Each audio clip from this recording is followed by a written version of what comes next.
Greetings and salutations, my name is OJ as always, and welcome back or welcome to yet another episode of your regularly scheduled programming, that being the DBDathon, a series of videos where I go over every single killer in Dead by Daylight from Trapper all the way up to the now not so recently released Springtrap.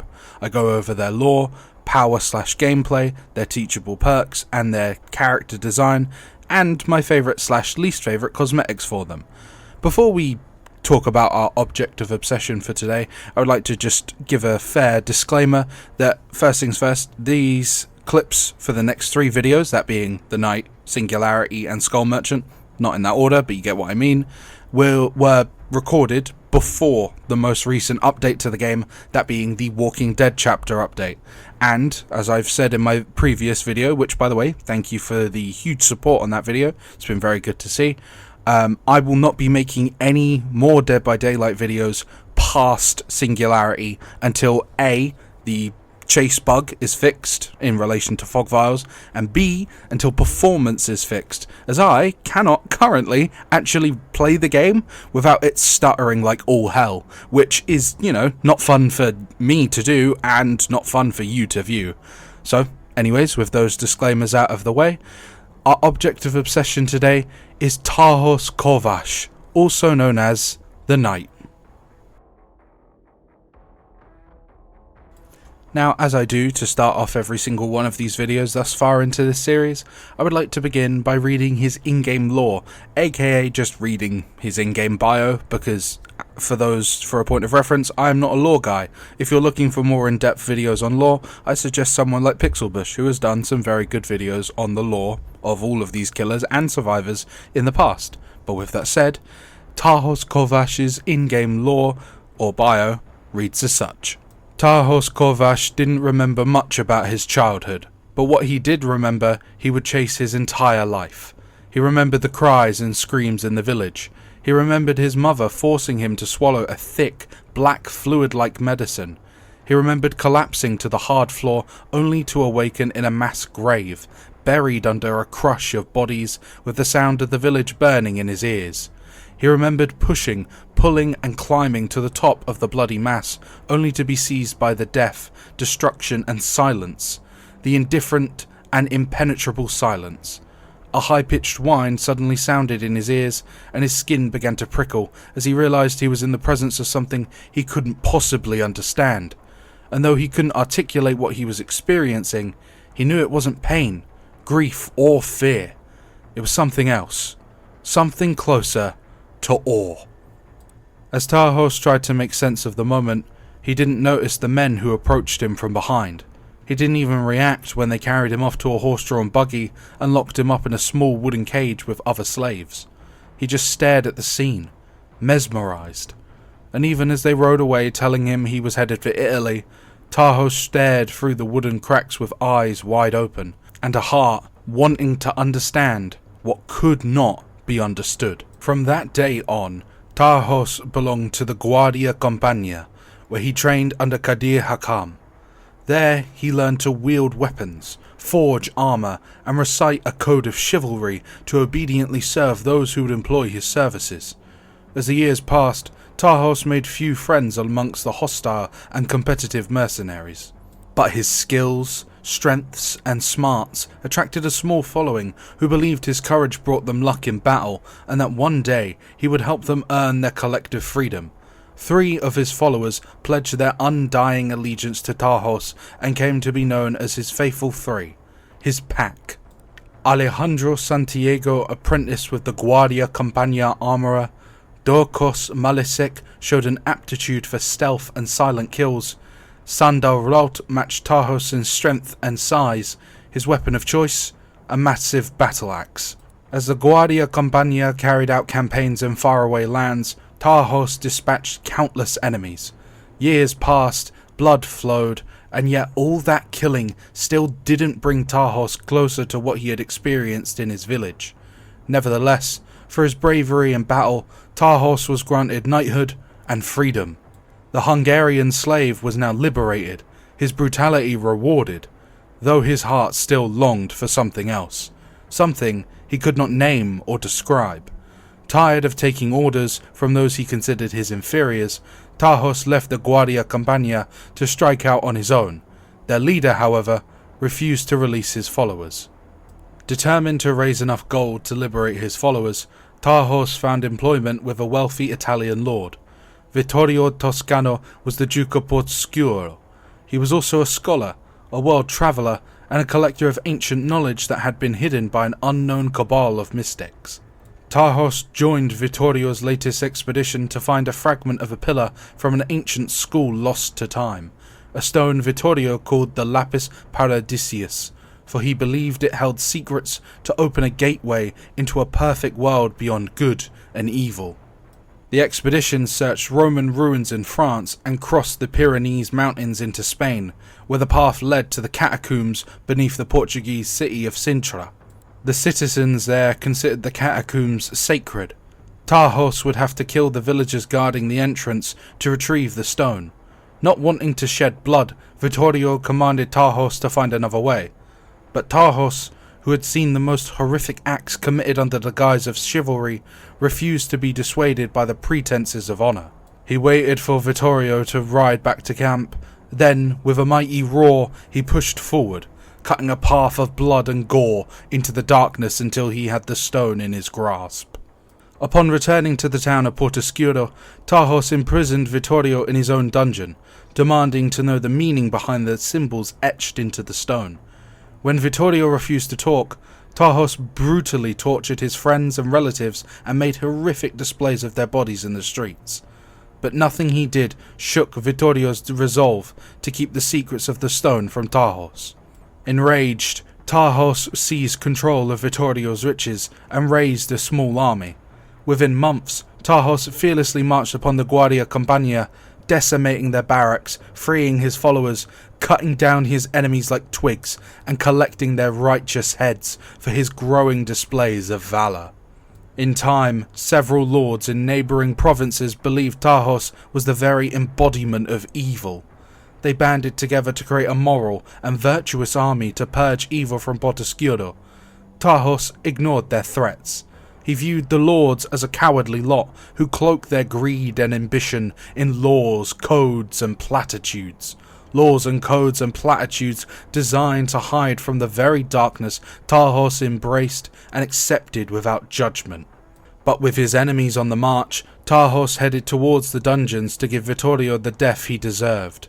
He refused to afford him even the slightest hope of rescue.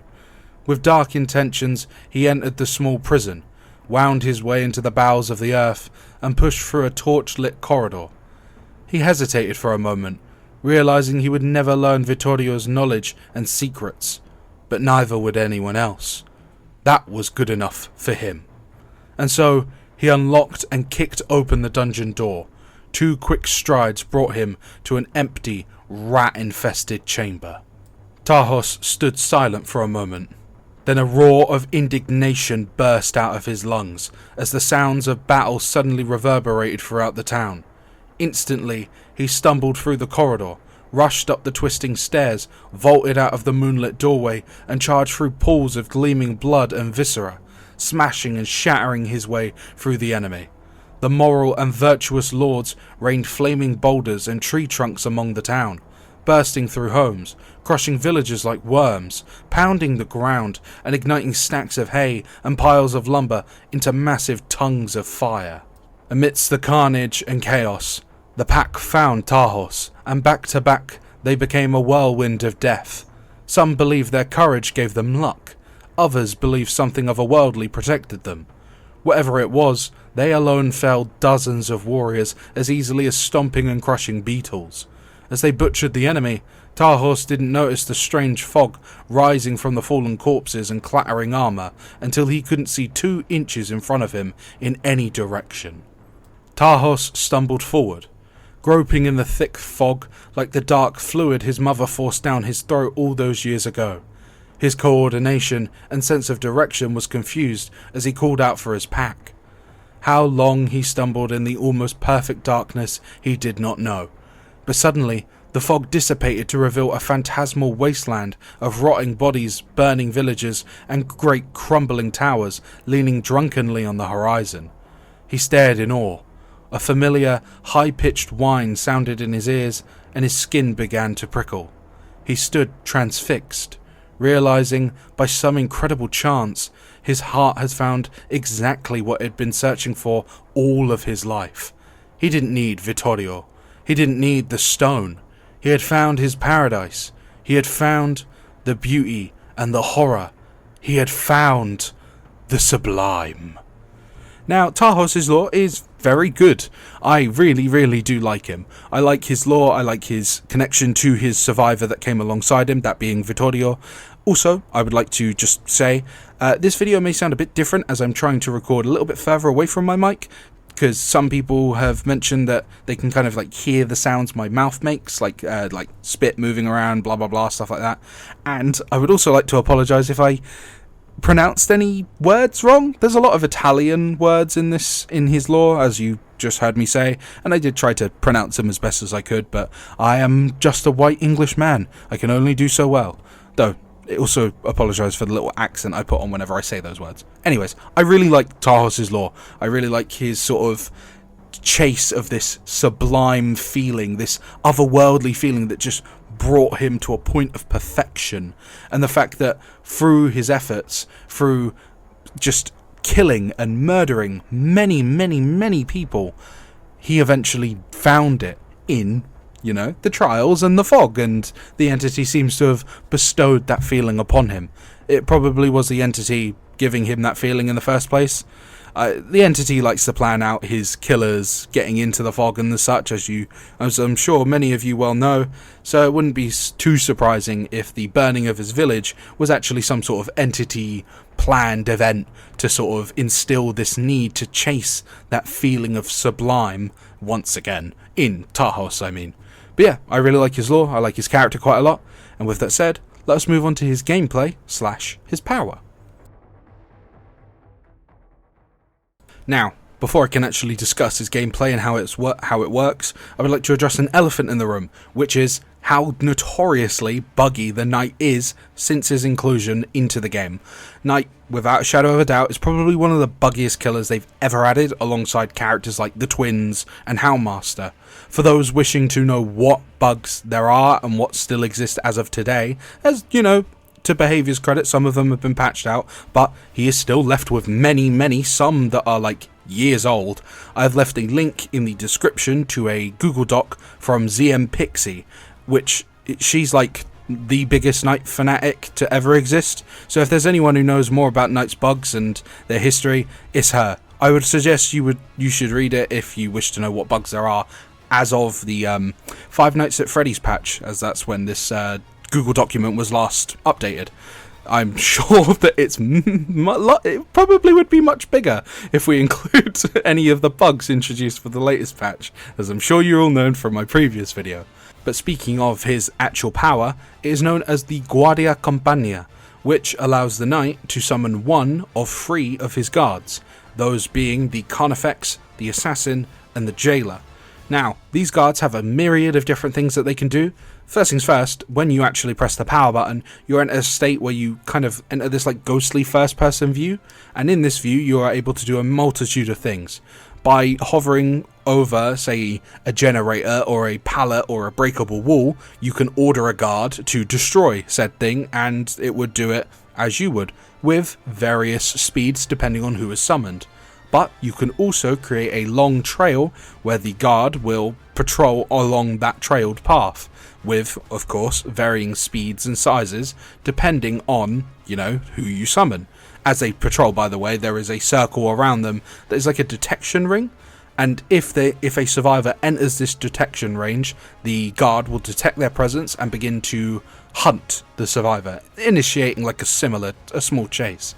After a certain period of time, a standard will appear during this chase with the survivor, and said survivors can pick up that standard to get a boost in speed, so I think it's 50% haste, and the endurance status effect for a smaller amount of time.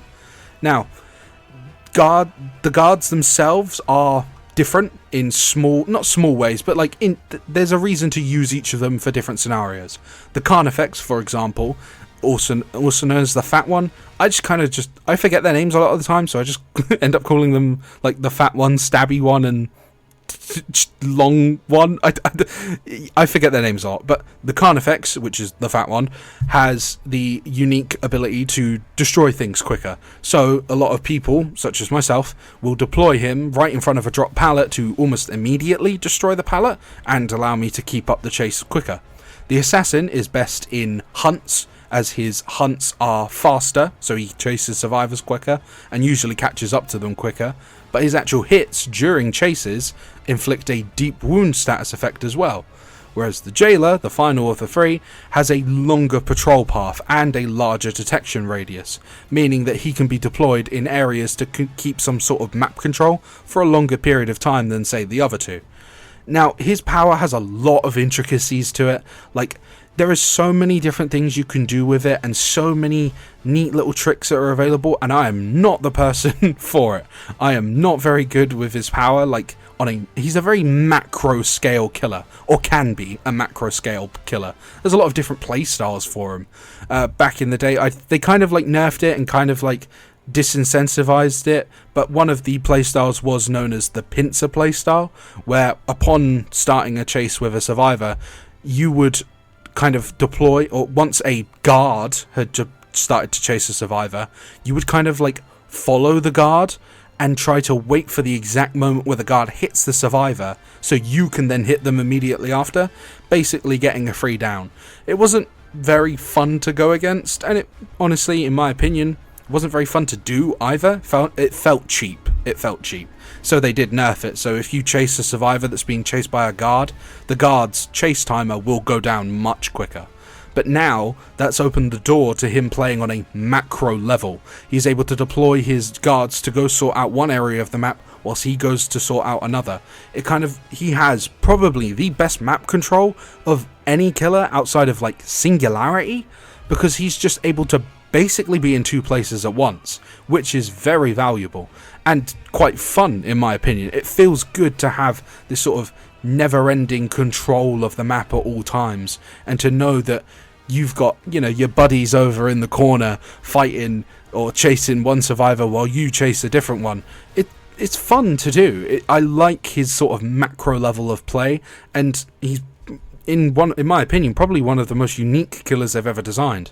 However, obviously his uniqueness and all of the guards and the fact that the guards are AI, it's obviously quite clunky to deal with sometimes. The guards can act in just weird ways. I've had instances where the guards just didn't feel like chasing people.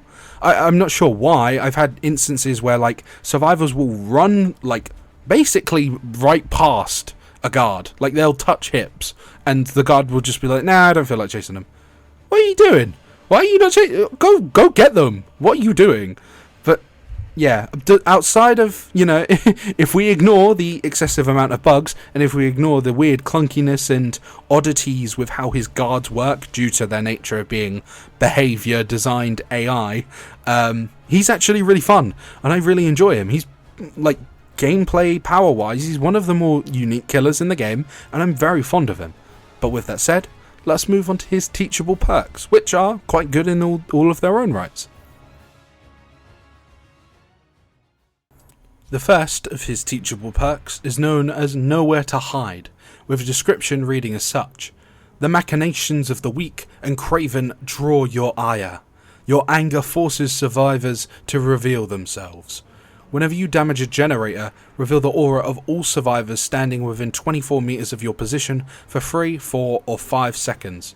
There's flavor text reading, "Out with you cowards! Show yourselves!" A quote from Tahos Kovacs.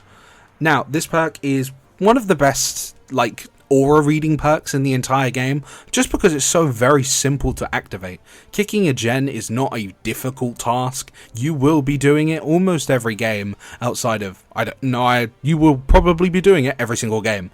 And it's just free information. If there is a survivor hiding near a generator, they will be revealed and you will be able to go after them. There's been many situations where I've downed a survivor near a generator, kicked it, and then it's shown a survivor through the walls that is holding a flashlight, clearly waiting for a save. And because of this perk, I'm able to usually get like a free injure in, because they just don't expect me to know that they're hiding there. It's one of the best information perks in the entire game, and works very well with Lethal Pursuer, which I think it's 2 or 3 seconds extension. I think it's 3. Do correct me if I'm wrong.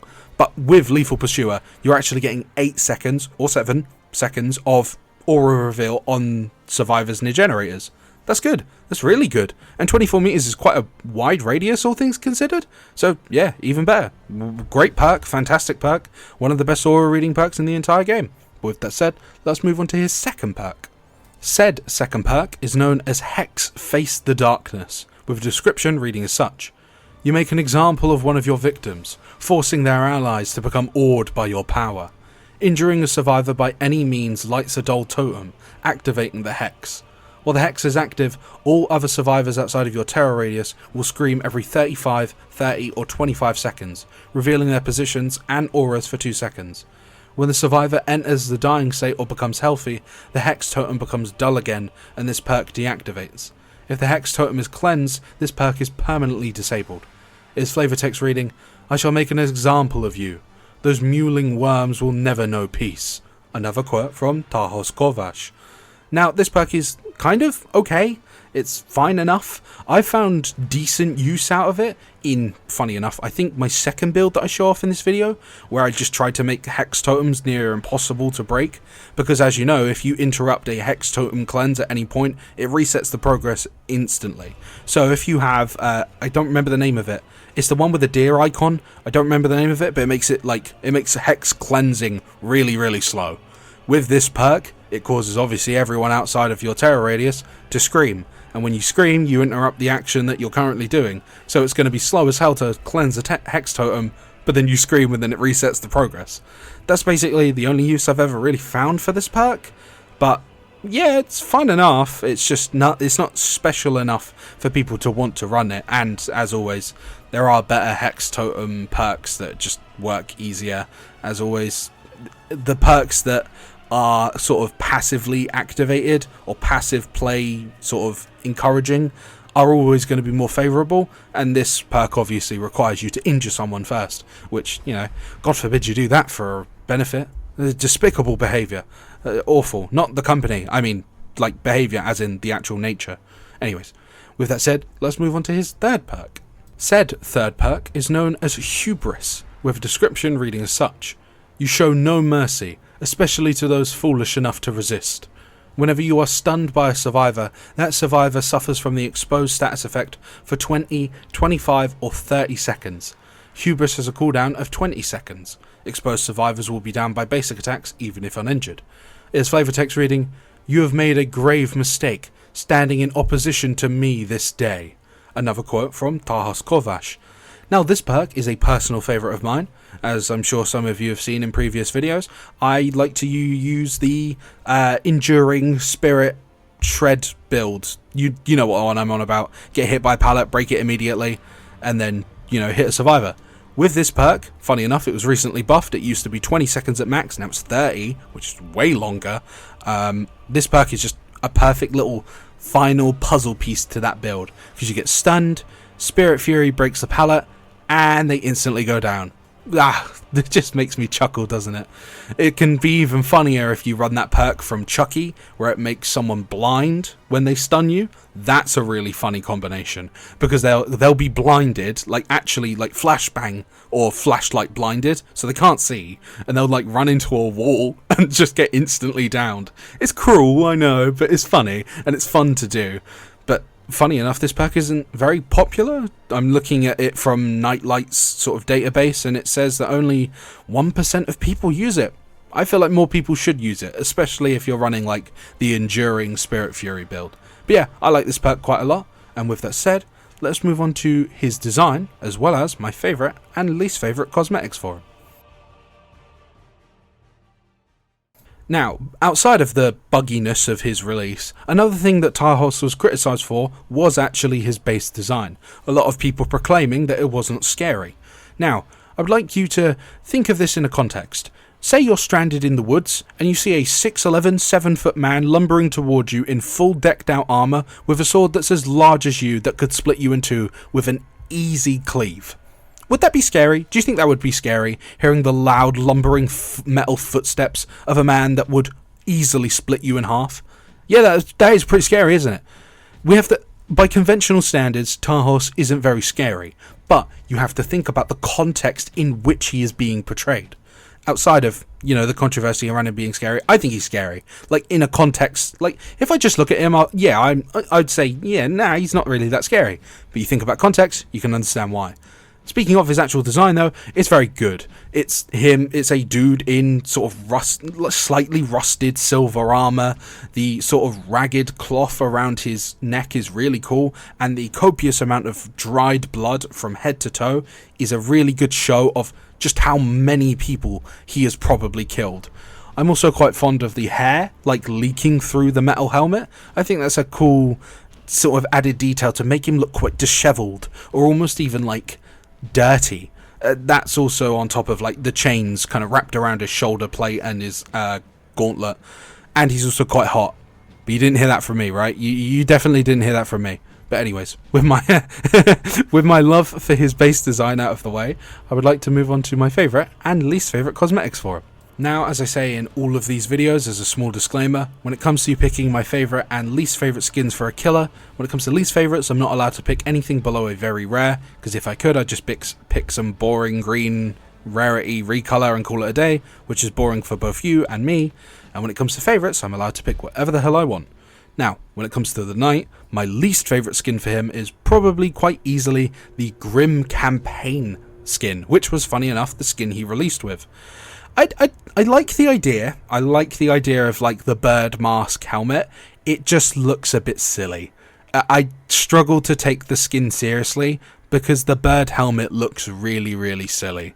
I also am a bit turned off by the sort of blood on this skin because it looks out of place. The armor itself looks quite clean and pristine with the gold on it and the black coloring. So just having this blood kind of randomly splattered on him, it doesn't look very good. It just kind of looks a bit silly. I don't know, this skin just doesn't really do it for me, and I could not tell you why. It's definitely the bird mask. It just looks a bit too odd. It looks a bit big as well, which only adds to the odd, weird looking effect for it. But anyways, with that said, I would like to move on to my favourite skin. Said favourite skin is none other than Moth Warrior. Now, this may not come as a shock to any of you, considering that my profile picture is a moth, and in the past I've mentioned that I am very fond of sort of bug-themed, aquatic-themed, nature-themed skins. This is just a really, really cool skin to me. Immediately, the second I saw it, I just kind of fell in love with it. And I know it kind of falls into the same issue as the previous skin I mentioned, Grim Campaign, how it has this sort of gold effect on it, and blood, which kind of mishmashes and doesn't look very good. However, the upper half of him, with the moth, like, sort of symbols on his chest, the big furry sort of coat on his shoulder, that is actually, like, looks like a moth wing from the back. It just looks really cool. It just looks really, really goddamn cool. I'm also weird words. I'm also very fond of the helmet with all of, like, the sort of horns and the multiple, like bug-like antennas, and the mouth as well being like this sort of crunched up skull look. It just looks really, really cool. The sword is especially pretty with its sort of, well, moth insignia on the hilt of it. It's just a very pretty skin, and, you know, as I'm sure to no one's surprise, I am very fond of moths. Made it my profile picture for a reason. But anyways, with all of that said, we are at the end of the video, and I hope you have enjoyed my rambles up until this point. Once again, I would just like to thank you all for the support on my previous video. I did not expect it to get that big, especially considering I went from like 75 subscribers to 120 in one day. I was like, I cannot thank you all enough. I genuinely can't. I did not expect that video to blow up at all, and I'm very happy it has, because it's, you know, I mean, I'm going to keep pumping out content no matter how these videos do, as I'm sure people have seen from previous content, but it's a real boost to my motivation, shall we say. But yeah, I hope you've enjoyed my rambles about TheKnight, and again, cannot thank you all enough. Like, comment and subscribe if you have made it this far into the video and enjoyed it. And I hope you have a good evening, afternoon, morning, etc. And the next video in the DBD-a-thon series will be on a killer that I'm sure you are all too familiar with. A woman who's been strife in controversy since her very existence was leaked onto the internet before the chapter's release. That being none other than the Skull Merchant.